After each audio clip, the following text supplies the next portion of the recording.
Welcome to this special presentation of Investing in Psychedelics, brought to you by the Canadian Securities Exchange in partnership with CFN Media.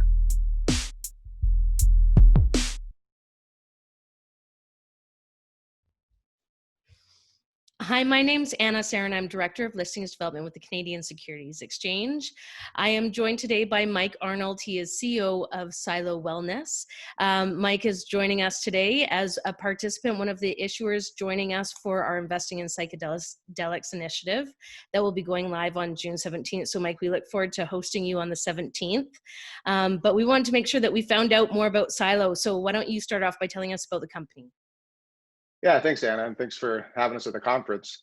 Yeah, so our journey into the space started back in 2018 when I was working in the patent space in cannabis alongside Michael Hartman, who developed some IP around a meter-dose cannabis inhaler.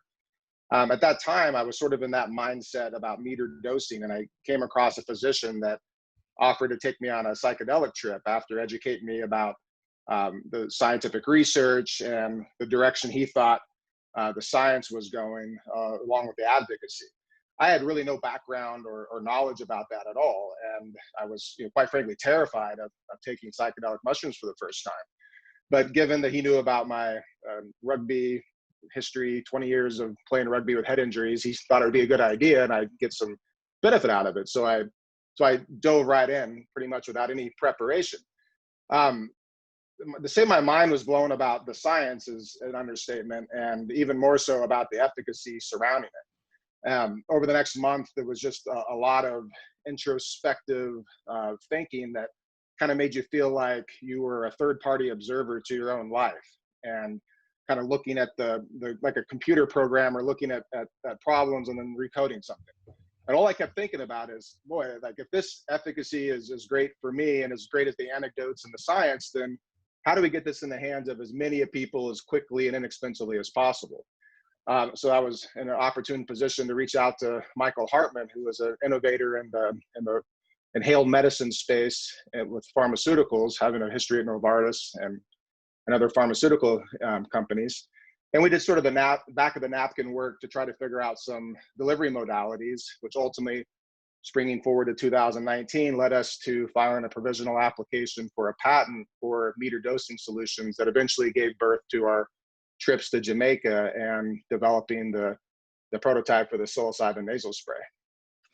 Well, tell me about the nasal spray. This is a bit unique to what I'm seeing on the market so far. So tell me about it.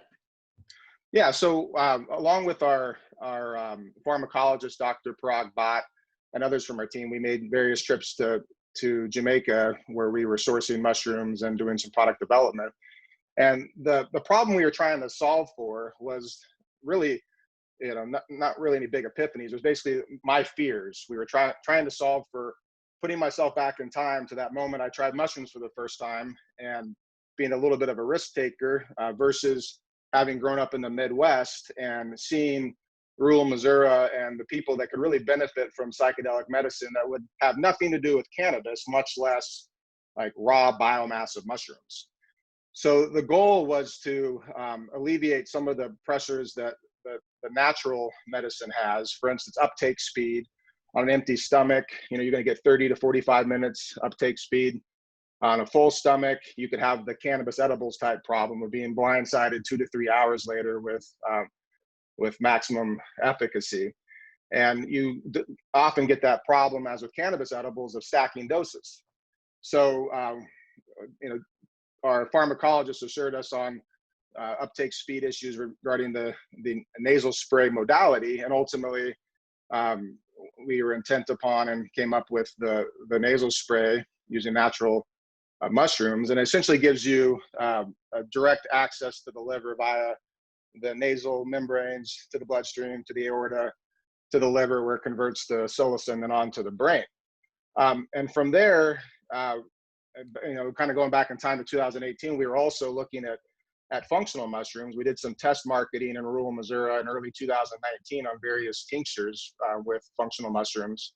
So we developed our basic 3 silos of the business from those core values: the interest in just getting mushrooms to the masses, with the functional mushrooms, and also getting it to the masses in an acceptable, reliable meter dosing form through a nasal spray, something that Midwesterners or other folks that are afraid of natural medicine on its face can see a familiar modality and can have a controlled meter dosing along with the benefits of bypassing the gut.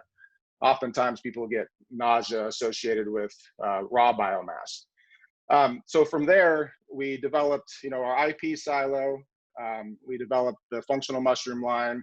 We have moderate revenue stream from that, largely test marketing various things with several different functional mushroom tinctures that are available at siloreboot.com.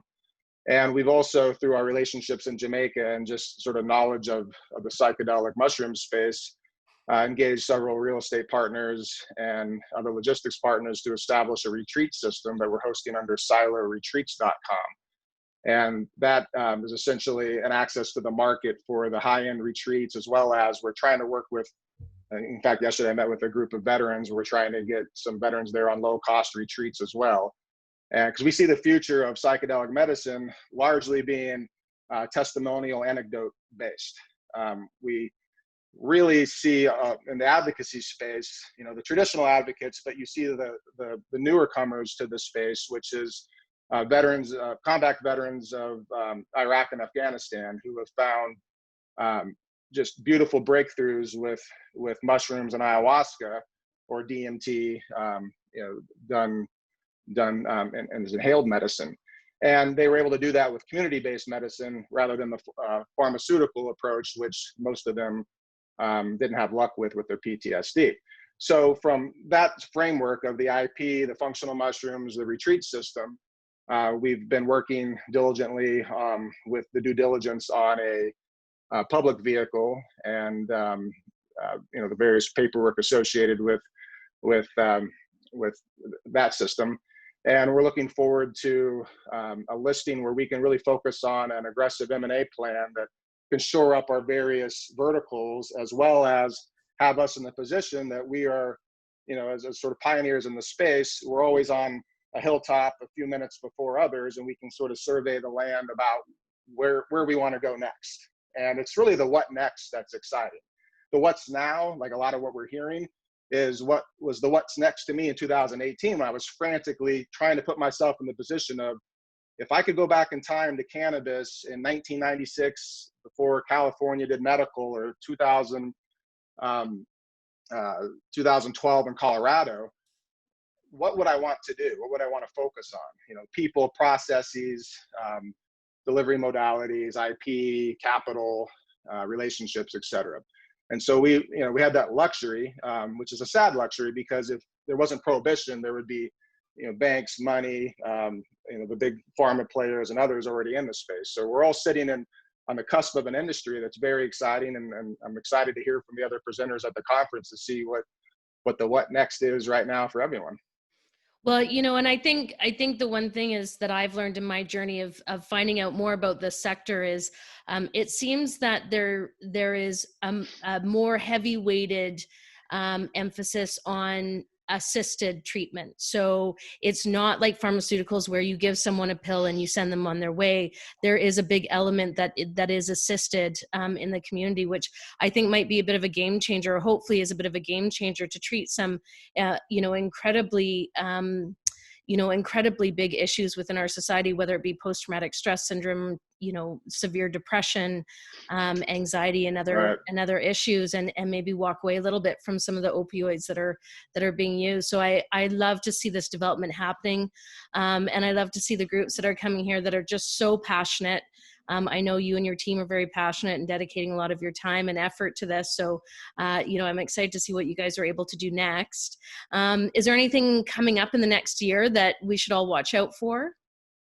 Well, just in general, I'm excited to hear you talk about the potential revenue streams dealing with the service side of the industry. And I think that's a wonderful opportunity, as well as a real risk factor to this industry, where as things scale up, there's going to be decreasing margins in a service industry.